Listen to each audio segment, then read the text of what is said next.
Shelby Bonnie. I'm the host of the Innovator Series brought to you by Technology for Obama. And I'm here with Robert Hohman, who's the co-founder and CEO of Glassdoor.com. And it's such a pleasure to be with you. Great to be here. So Glassdoor has been a great success. I mean, you've now up to over 175,000 companies covered, 4 million pieces of content. You recently won a Webby Award for the best employment website. You've clearly been an innovator. I'd be curious kind of what you think the characteristics are for a company if you want to make it innovative. Yeah, it's interesting because I've gotten to see how Microsoft did it, how Expedia did it, and now how I've done it in my own company. And I would say, first off, one of the most important things that a company does when it wants to be innovative is you have to both have a strong leader who is pointing at the mountain to be climbed, if you will. So the vision. The vision. And Steve Jobs, for example, was amazing at this, right? He was amazing at painting this far-off vision, and Bill Gates too, of what it is that needed to be accomplished. And then you've got to give people room. You know, and that's the mistake that I see many companies make, is not giving people the room to make mistakes and to take risks and to go down paths that they really don't know exactly where they're going to end yet.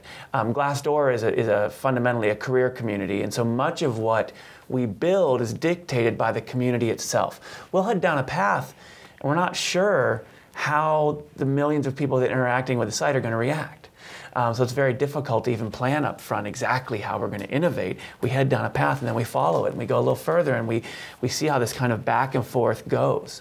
And so I think that combination of long-term vision, room for mistakes, and an environment which is supportive of that is key. I also think, you know, talking about kind of a macro country level, you can't do it without a certain amount of infrastructure, right? You can't be worrying about constantly very basic services, you know, the financing to support rapid innovation like Glassdoor, everything from, you know, electricity to internet to things we take for granted, to the talent that's available and concentrated in certain areas around the country, the legal expertise, all of those things help to make innovation very, very rapid because they allow an entrepreneur to not have to worry about all that. Right.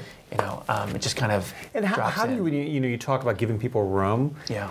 I think for many people, you know, kind of gone the business school route, that sounds like lack of accountability, right? That sounds like just let people go do stuff. You know, there's no goals, just kind of let them free. How do you manage being kind of, you know, as CEO, you've raised $22 million, right? So you've got some investors who are sitting there, you know, need results. How do you make sure you are both accountable and you give people room?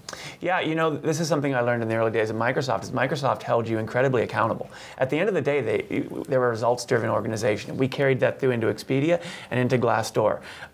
Basically, what we say is, here's what needs to be done. I don't care how you do it, right? I mean, you can be ethical and high integrity, like we have some things that we believe as an organization, but for the most part, you figure out how to do it.